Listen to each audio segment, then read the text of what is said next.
bertemu lagi dengan materi saya. Kita lanjutkan ya untuk materi selanjutnya, yaitu mengenai orientasi. Nah, mungkin beberapa dari Anda pernah mendengar kata orientasi. Nah, di dalam perusahaan, setelah karyawan tersebut melalui tahapan rekrutmen, kemudian seleksi, artinya karyawan yang tersebut sudah terpilih sesuai dengan kebutuhan dan kualifikasi dari perusahaan, maka karyawan yang sudah terpilih tersebut akan melalui yang namanya proses orientasi. Apa sih itu orientasi? Nah, orientasi itu adalah biasanya diberikan kepada pegawai baru tentang informasi perusahaan. Kemudian ada tugas atau pekerjaan yang bersangkutan serta kelompok kerjanya. Nah, kemudian isi dari topik orientasi itu yang pertama adalah mengenai situasi kerja. Jadi bagaimana posisi kerja dalam struktur dan tujuan organisasi. Kemudian juga ada kebijakan dan peraturan perusahaan. Di dalam orientasi juga membahas tentang kompensasi, kemudian budaya perusahaan, jadi bagaimana kita melakukan sesuatu atau aturan main termasuk cara bicara, kemudian cara berpakaian, kemudian bagaimana kita cara bernegosiasi, kemudian sarana prasarana yang disediakan oleh perusahaan. Nah, selain itu juga di dalam isi atau tujuan organisasi ada juga tentang kerja kelompok. Artinya memberikan bagaimana kemampuan dan kesetiaan pekerja untuk bekerja sama dalam tim. Kemudian ada pengembangan pekerjaan, jadi perusahaan biasanya memberikan informasi kepada pegawai baru, program pengembangan apa yang ada di dalam baik pun di luar perusahaan. Kemudian sosialisasi ini lebih kepada untuk mengurangi rasa cemas dalam bekerja.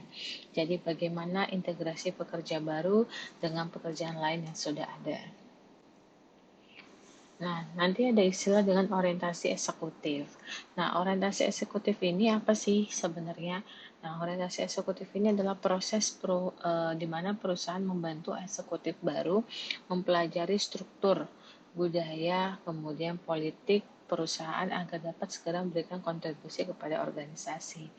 Nah, metodenya apa? Metodenya ada wawancara dengan kepala bidang terkait, kemudian memberikan kerangka kerja, menerangkan peran, pertemuan dengan kolega setara, kemudian mensosialisasikan budaya organisasi. Nah, biasanya orientasi eksekutif ini lebih dipadakan pegawai yang memiliki jabatan tertentu di dalam suatu perusahaan. Kemudian ada juga orientasi bagi tenaga asing. Nah, sebelum biasanya perusahaan tersebut meng-hire yang namanya tenaga asing, maka perusahaan tersebut akan melakukan pelatihan dulu sebelum dia akan berangkat ke suatu negara. Nah, pelatihan ini tentang apa? Biasanya tentang budaya, kemudian juga dengan pasangannya juga dan anak-anaknya juga. Budaya di sini mencakup apa saja? Bisa jadi bahasa, kemudian sejarah, budaya kebiasaan setempat, dan kondisi kehidupan. Nah, kemudian ada juga selama bertugas. Nah, selama bertugas ini, tenaga kerja asing ini dapat meningkatkan keahliannya, kemudian merencanakan karirnya seperti apa, dan pengembangan pengetahuan dari negara asal. Nah, ketika misalnya tenaga kerja asing ini akan segera mengakhiri masa kerjanya di negara tersebut dan dia akan kembali ke negara asalnya, maka juga ada orientasi, yaitu penyesuaian gaya hidup kembali, kemudian tempat bekerjanya, kemudian peraturan pekerjaan di negara asal. Tujuan-tujuan dari program orientasi yang pertama adalah mengurangi stres dan kecemasan bagi karyawan baru. Kemudian yang kedua mengurangi biaya awal. Yang ketiga adalah mengurangi perputaran atau pergantian karyawan. Yang ketiga adalah mengurangi waktu untuk menjadi mahir. Selain itu juga ada mendampingi dan membantu karyawan mempelajari nilai, norma, budaya, dan harapan dari organisasi, kemudian membantu pegawai baru memperoleh sikap dan tingkah laku yang diharapkan, kemudian membantu karyawan menyesuaikan diri pada kelompok dan norma yang berlaku, dan mendorong terbentuknya sikap positif. Nah, masalah-masalahnya juga ada ketika misalnya perusahaan menerapkan yang namanya program orientasi. Nah, masalah-masalahnya apa saja? Yang pertama, kemungkinan karena terlalu banyak tugas administrasi. Jadi biasanya kan di dalam kita melakukan orientasi, mungkin Anda pernah mengalaminya, mungkin ada tugas-tugas yang diberikan untuk Anda menyelesaikan. Kemudian terlalu banyak informasi, atau biasanya perusahaan itu memberikan orientasinya 1 hari. Nah, itu kan informasinya terlalu banyak bagi seorang pegawai baru kan biasanya belum adaptasi dengan kondisi perusahaan ataupun istilah-istilah dari perusahaan tersebut. Kemudian ada informasi yang tidak relevan. Kemudian ada taktik menakuti dengan menciptakan tingkat kegagalan. Kemudian ada obral kehebatan organisasi. Kemudian ada penekanan cara formal, komunikasi satu arah, dan waktu yang sangat terbatas. Itu tadi ya, ketika misalnya orientasinya hanya diberikan dalam waktu 1 hari. 1 hari itu biasanya nggak mungkin 8 jam, paling 4 sampai 5 jam. Sementara informasi yang diberikan itu terlalu banyak, sehingga karena waktu terbatas itu, karyawan baru pun tidak bisa menyerap informasi dengan baik, dan akhirnya menurut karyawan baru itu juga informasi yang diberikan juga tidak relevan. Nah, bagaimana cara mengatasi masalah-masalah tadi? Yang perlu dilakukan adalah menyusun dan mengimplementasikan program orientasi. Nah, yang pertama apa? Yang pertama adalah menentukan tujuannya dulu. Kemudian membentuk tim penyusun. Kemudian orientasi meneliti sebagai konsep. Kemudian mewawancari karyawan lama, supervisor, pejabat, atau posisi terkait. Dan mensurvei program orientasi di perusahaan lain. Kemudian selanjutnya apalagi setelah mensurvei program orientasi di perusahaan lain, maka survei dan materi orientasi yang ada atau pernah dijalankan. Nah, kemudian isinya, memilih isi dan bagaimana cara penyampaiannya, kemudian mencoba untuk menerapkan dan memperbaiki. Nah, kemudian mencetak bahan orientasi dan materinya secara audiovisual, serta melatih supervisor dan memasang sistem. Apa saja yang menjadi ukuran efektivitas suatu program orientasi? Yang pertama, untuk mengukur perlu standar kontrol dan dapat diukur. Kemudian memberikan informasi yang terkait. Waktu yang dibutuhkan untuk orientasi itu biasanya 3 hari sampai 8 minggu. Intensitas tertinggi adalah biasanya dilakukan pada hari pertama. Maksudnya di sini adalah biasanya kan di hari pertama itu banyak informasi-informasi dasar yang diberikan kepada pegawai baru terkait perusahaan. Kemudian seimbang antara informasi teknis dengan informasi sosial.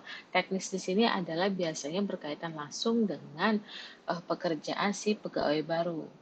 Kemudian interaksinya juga harus 2 arah, artinya ketika pemateri menyampaikan informasi, bukan hanya dari pemateri saja, tetapi ada diskusi juga dari proses tanya jawabnya juga diberikan. Kemudian program harus dipersiapkan dengan baik, artinya paperwork jangan semua dilakukan pada hari pertama. Kemudian ada dukungan utama dari supervisor, kemudian membantu urusan keluarga, perumahan, memberikan cukup waktu untuk mendapat sikap positif harus disampaikan dengan nada bersahabat. Kemudian terakhir adalah mengevaluasi program.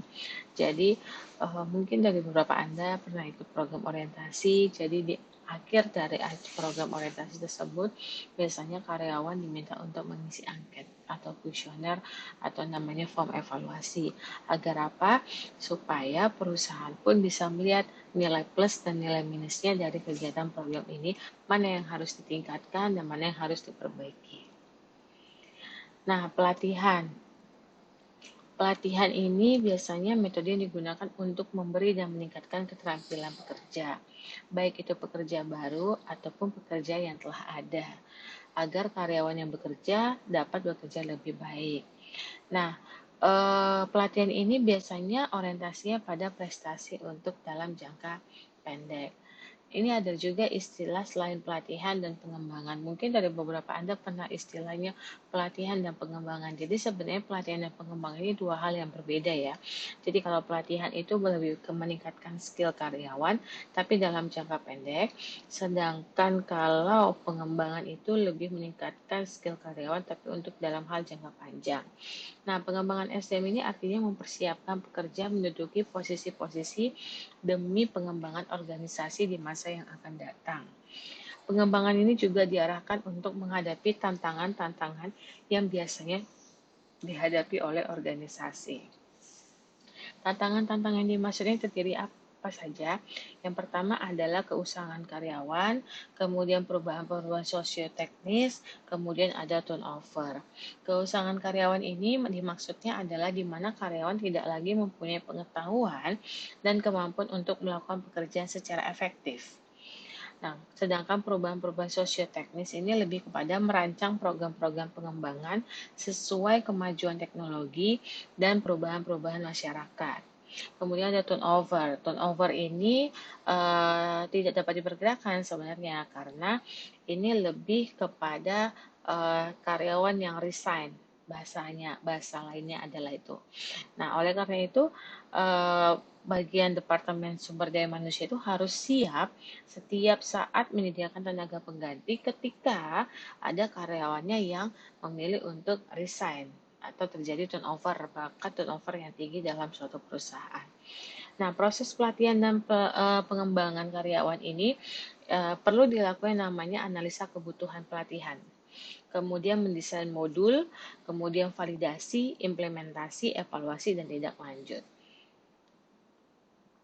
Oke, analisa kebutuhan. Jadi biasanya pelatihan itu tidak semerta-merta diberikan ketika memang karyawannya tidak butuh. Jadi misalnya karyawannya memang butuh pelatihan tentang sistem. Kebetulan perusahaan tersebut baru menggunakan sistem yang baru. Maka kan dilihat tuh analisa kebutuhannya. Oke, analisa kebutuhannya adalah karyawannya membutuhkan pelatihan untuk mengenai sistem tersebut. Nah, kemudian desain modulnya. Modulnya artinya biasanya modul adalah yang gampang untuk diterapkan dan diaplikasikan oleh karyawan. Nah, kemudian diimplementasikan karyawan, baru dilakukan evaluasi. Jika dari hasil pelatihan tersebut masih banyak karyawan yang tidak menguasai penggunaan sistem tersebut, maka bisa disimpulkan bahwa proses pelatihan tidak berjalan dengan lancar. Sehingga ada tindak lanjutnya. Apakah dilakukan pelatihan ulang atau seperti apa? Gitu ya. Kemudian teknik training karyawan operasional. Jadi beberapa training karyawan itu ada banyak hal. Yang pertama ada on the job training, kemudian magang, kemudian simulasi, kemudian belajar jarak jauh. Belajar jarak jauh ini juga ada dua, yaitu teletraining dan video conference. Kemudian ada pelatihan berbasis komputer, kemudian pelatihan menggunakan CD room dan internet. Ini adalah beberapa training yang diterima oleh karyawan operasional. Kalau on the job training kan biasanya karyawannya langsung action ya. Ketika dia diterima, jadi dia langsung terjun ke dalam posisi yang dia tempati tersebut ataupun langsung mengalami namanya rotasi pekerjaan. Kemudian ada off the job training, yaitu biasanya pelatihannya tentang metode studi kasus, kemudian pengembang manajemen games, outside seminar, kemudian ada juga program berkaitan dengan pendidikan akademis di universitas. Nah, bagaimana kita mengukur efektivitas dari sebuah training? Yang pertama adalah kita melihat dari reaksi. Reaksinya itu diukur berdasarkan impresi, opini, dan sikap seberapa banyak partisipan yang menyukai program.